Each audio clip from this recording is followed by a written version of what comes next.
Ito ay hatid sa inyo ng SSS. Buti na lang, may SSS. Okay, nagbabalik ang Good Morning Boss at Lunes po ngayon ng umaga, kaya usapang SSS po tayo. Sa pagkakataon pong ito, makakasama po natin si Mr. Wendell Comboy Jr., ang Assistant Branch Head ng SSS Diliman. Sir, magandang umaga. Welcome po sa Good Morning Boss. Magandang umaga, Audrey. Okay, para po sa kaalaman ng ating mga kababayan na hindi pa miyembro ng SSS o maging yung mga bagong miyembro pa lang, para po basic na kaalaman sa kanila, ano po ba yung mandato ng Social Security System? Okay, ang mandato po ng Social Security System ay makapagbigay ng meaningful protection sa mga miyembro at mga beneficiary nito. Lalo na po sa oras ng kanilang pangangailangan sa disability, death, maternity, at iba pa pong others contingency po. So basically, dapat sila maging socially secured. Yes, sir. Okay. Ngayon po, sino-sino po yung mga dapat nagpaparehistro o magiging magpamiyembro ng SSS? Ang dapat pong mga magparehistro ay mga employer, employee. Meron po kaming dalawang coverage, yung tinatawag namin na compulsory coverage at saka voluntary coverage.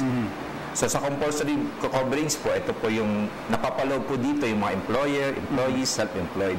Sa voluntary naman po, meron po kami dyan yung OFW, tawag po separated members, at saka po yung non-working spouse. Okay, sa mga bagong bukas pong kumpanya, yung mga employers po dyan, paano po nila ipapamiyembro yung kanilang mga empleyado? Okay, napakadali lang po. Sa pagre-rehistro po ng employer, kailangan po mag-submit sila, magpila po sila ng employer's registration form or tinatawag po naming R1. At magsasubmit din po sila ng employment record. Dito po nakapaloob yung mga pangalan ng mga empleyado nila. Tawag po dun sa form na yun yung R1A naman po. Pero kailangan din dapat yung mga employers rehistrado din. Yes, sir. Yung Dapat kanilang po kumpanya sa SSS. Yes, sir. Dapat po. Ano po bang dokumento rin naman ng mga employers na kailangan isumite para ipamiyembro nila yung kanilang kumpanya? So kapag ka po sa single proprietorship, ang kailangan po nila, meron po dapat yung proof ng operation ng business.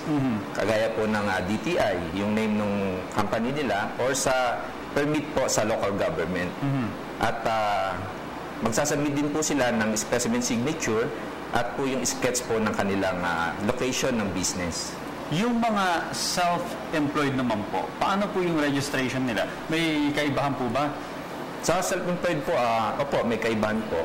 Kagaya po nung mga professionals, meron po kami, dati ang ginagamit po naming registration po dyan, RS1, at tinatawag po ay registration po ng mga self-employed. Subalit ngayon po, meron po kami. Kapag meron na po siyang SS number, ang ginagamit po namin ay yung E1 na po at magre-registro po siya doon at isasabihin niya po, i-detalye niya po, isusulat niya po kung ano po yung business na meron po siya. Sa halimbawa naman po ng voluntary coverage, halimbawa po katulad namin dito sa mga talent sa television, sa radio, ganyan, paano po yung magpamiyembro bilang voluntary member? Kagaya po sa inyo, Sir Audrey, kayo po ay napapaloob sa self-employed. So kayo po ay kinakailangan na magparehistro sa pamagitan po ng mga nabanggit ko kanina. So itutuloy nyo lang po yun. Yung kagaya po na sinabi ko kanina na mag-sumiti po kayo ng yung RS1 or ngayon po yung E1 na po kung meron na po kayong SS number. Pero dun po sa wala, kailangan pong may bago na din po kaming form yung sa E1 kung saan po pipilapan nyo po yon at isasubmit nyo po yung primary documents or two valid documents para po makita yung mga personal na data nyo. Okay. Halimbawa pong yung case ko, dahil dati akong nagtatrabaho sa isang pribadong kumpanya at may SSS na ako, member na ako ng SS noon pa man. Pero ngayon voluntary na, hindi na kailangan kumuha pa ng panibagong SS number. Tama po kayo dyan, Sir Audrey. Ang kailangan lang, yung nabanggit nyo po kanina. Ang kailangan lang po, kung ipagpapatuloy nyo po ang paghuhulog sa SSS, magbabayad na po kayo. Gagamitin nyo na po yung form payment namin at lalagyan nyo po doon, i-check nyo po yung voluntary. Okay. So itutuloy nyo na po yung pagbabayad nyo. So itutuloy lang nila the same Kung wala SSS na po, number. the same SS number. Okay, yung mga kababayan naman po natin sa abroad o yung mga tinatawag nating OFWs, ano? Paano po yung kanilang registration sa SSS? Ngayong nasa malayong lugar po sila. Ang registration po ng mga OFW naman po, kapag meron na rin po silang SS number, all they have to do is to check doon sa payment form OFW para po tuloy-tuloy po nilang mabayaran yung SSS nila. Pero doon naman po sa mga wala pang SS number, magpipila po sila ng OW form namin, yung para sa overseas Filipino worker. So, bibigyan din po sila ng SS number na bago at magsasubmit po sila ng mga primary documents or two valid IDs, secondary documents. Halimbawa, sir, ang OFW, yung mga dokumento niya ay naiwan pa sa Pilipinas at nandun siya nagparehistro nung siya ay nagtatrabaho sa abroad. Paano po ang dapat niyang gawin? Actually, pwede na po kung nakarehistro na po siya dati, tuloy-tuloy na lang po, pwede na po siya makapagbayad kung nasa abroad siya. So may SSS number na rin siya? Yes, sir. Kung may dati na po siyang Pero pwede niyang asikasuhin na lang pag uwi niya dito sa Pilipinas, halimbawa magbabakasyon, i-submit na lang yung iba pang mga dokumento. Pwede po. Pwede po siyang, ganun po ang gawin niya. Asikasuhin niya dito at isubmit po ang mga kailangan dokumento. Dahil kung hindi siya pwede mag-benepisyo katulad ng mga salary loan. Yes, sir. Yung mga short-term benefits po namin at saka yung ibang benepisyo po, hindi niya po ma-avail yun.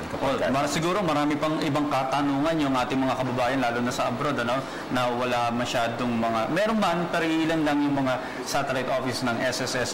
Pwede sila siguro magtungo sa mga online or website yes, sir. ng Meron Social po Security website. System. Maring niyo po bang pakibanggit yung mga kung saan sila maaaring magtungo? Sa online services po namin, pwede po kayong magtungo sa aming SSS website. Ang URL po is www.sss.gov.ph po. Okay, yung mga meron naman pong mga kasambahay o yung mga may helper o katulong sa bahay na nais nung amo nila na ipamiyembro ng SSS yung kanilang mga kasambahay, paano po yung proseso? Napakadali lang po rin magpa-rehistro ang mga kasambahay at ang mga kasambahay nila.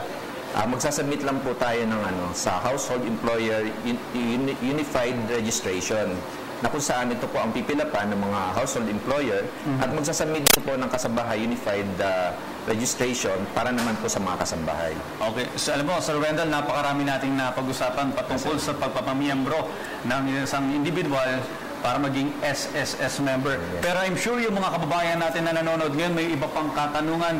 Bilang panghuli po, sir, saan po ba maaaring ma-contact ang Social Security System? Meron po kaming contact center, 24/7 po ito, Mondays to Fridays. Ang number po ay 920-6446 hanggang 55 po.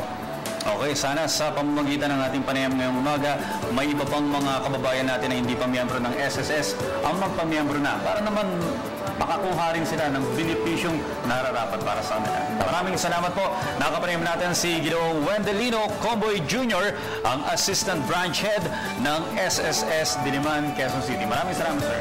Maraming salamat din po at maraming salamat sa inyo lahat. Ang bahaging ito ay inihatid sa inyo ng SSS. Buti na lang, may SSS.